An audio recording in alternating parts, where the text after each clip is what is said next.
Est-ce que vous savez combien c'est important d'être humble? C'est ce dont je parle dans cette vidéo, qui est la deuxième partie d'une précédente vidéo. Je vous mets le lien en haut à gauche si vous n'avez pas regardé la première partie de la vidéo. Allez la regarder avant de regarder celle-ci. Je partage avec vous 6 leçons d'humilité qui permettront d'améliorer votre vie au quotidien. Dans la première vidéo, j'ai parlé de l'ego que vous perdez. J'ai parlé aussi des apparences qui nous détruisent. Donc dans cette vidéo qui est la suite, je vais vous présenter 2 autres leçons d'humilité. Et dans une troisième partie, dans une troisième vidéo, je vous présenterai les 2 dernières leçons. Nos attitudes et décisions affectent incontestablement notre devenir. Dans cette chaîne, nous partageons à travers des exemples certaines leçons visant à améliorer notre compréhension de nous-mêmes et de la société. Cette thématique doit certainement t'intéresser. N'hésite donc pas à donner ton avis sur cette vidéo à travers tes commentaires car personne n'a le mot d'emploi de la vie. Tu peux aussi cliquer sur j'aime, t'abonner à la chaîne et activer la cloche de notification pour être parmi les premiers à découvrir chaque nouvelle vidéo qui sera publiée. Après les 2 premières leçons qui ont été présentées dans la précédente vidéo, la troisième leçon dont je vais parler aujourd'hui se formule comme suit. Qui s'abaisse sera élevé. C'est très important de savoir s'abaisser des fois. Je vais l'expliquer avec un exemple. C'est l'exemple d'une jeune fille qui habite dans une maison dans laquelle il y a déjà 3 jeunes filles avec leur maman. Eh bien, la jeune fille, c'est tout simplement un enfant du village qu'on a fait venir en ville pour habiter avec eux. Donc, ce qui se passe, c'est qu'on a la maman et on a 4 jeunes filles qui ont à peu près le même âge. Une étrangère et 3 enfants de la maman. La maman, en fait, dans sa façon de gérer sa famille, elle donne du travail à la fille étrangère et elle laisse ses propres filles qui ne font rien. Chaque fois qu'il y a, que ce soit la cuisine à faire, le ménage, servir à manger, verser les poubelles, on demande toujours à l'étrangère de le faire. Au début, l'étrangère se plaignait parce qu'elle avait l'impression d'être abusée. Elle demandait à la maman pourquoi c'est toujours à moi que tu donnes du travail alors qu'il y a tes filles. La maman la grondait, la menaçait et elle laissait tomber. À un moment donné, elle a arrêté de se plaindre. Elle s'est concentrée sur le travail. Elle a dit, ok, je ne suis pas chez moi, je n'ai pas le choix.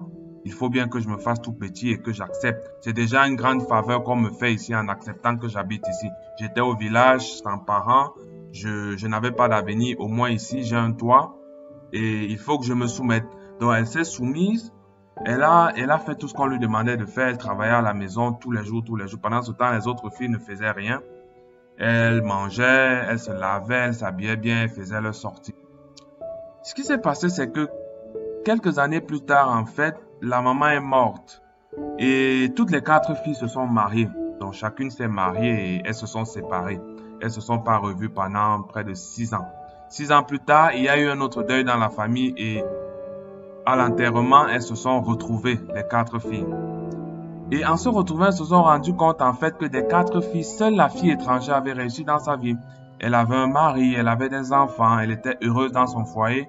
Et en parallèle, elle avait monté un business, elle avait créé une entreprise qui se portait plutôt bien. De l'autre côté, les autres filles étaient toutes divorcées, ne travaillaient pas et se débrouillaient, allaient de maison en maison, essayaient de demander de l'argent aux oncles et aux tantes pour pouvoir survivre.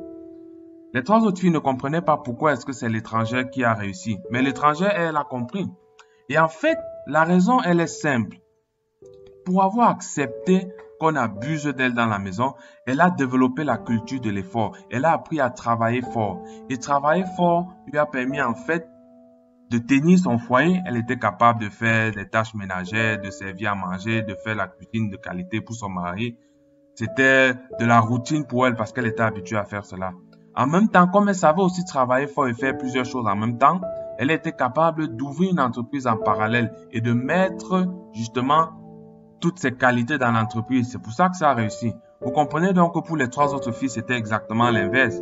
Elles ont été chassées des mariages parce qu'elles n'étaient pas capables de faire un plat, de préparer, de cuisiner pour leur mari. On les a chassées du mariage. Comme elles étaient feignantes, elles n'avaient pas de qualification particulière, elles ne pouvaient pas trouver un emploi qui leur permette d'avoir de l'argent. C'est pour ça donc que tout ce qu'elles pouvaient faire, c'est se balader chez leurs oncles, essayer de demander de l'argent pour survivre au jour le jour. Donc voilà, donc vous voyez à travers cet exemple que la jeune fille qui s'est faite toute petite, qui a accepté en fait d'être toute petite dans cette maison-là. Elle a pu réussir dans sa vie, contrairement aux autres filles qui avaient une situation apparemment meilleure quand elles étaient petites. Donc, la leçon ici, c'est que vous voyez donc en acceptant souvent de se faire tout petit, en étant humble, en redescendant de son piédestal, on est capable, en fait, la vie nous donne les outils et les armes qui nous permettront plus tard d'exprimer notre valeur et d'accomplir des choses exceptionnelles dans nos vies. La quatrième leçon d'humilité que je vais vous présenter se formule comme suit. Vous pouvez vous inspirer de vos ennemis. Vous pouvez vous inspirer même de vos ennemis. Pourquoi? Parce que dans la vie, on se rend compte que il y a des personnes qu'on n'aime pas. Et quand on n'aime pas quelqu'un, tout ce qu'il fait ou tout ce qu'elle fait, tout ce que cette personne fait est mauvais. On condamne, on s'érige toujours contre ce qu'elle fait. Pourtant, un être humain ne peut pas être forcément mauvais ou ne peut pas être forcément bon. Il y a toujours des aspects positifs et négatifs en quelqu'un. On doit être capable en fait d'identifier chez des personnes ce qu'il y a de bien en eux et d'en profiter. N'essayez pas toujours de rechercher la perfection chez l'être humain. Non.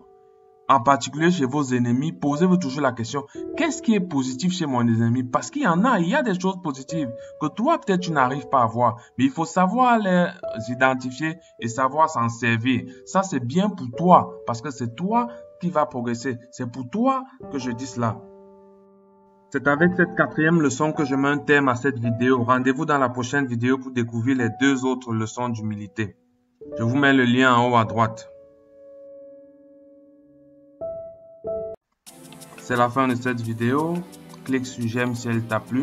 Et n'oublie pas que ton avis compte, ton avis nous importe. Alors n'hésite pas à le donner dans la section des commentaires. Tu peux partager cette vidéo également dans tes réseaux, t'abonner à la chaîne et activer la cloche de notification. À bientôt pour de nouvelles vidéos sur de nouvelles thématiques.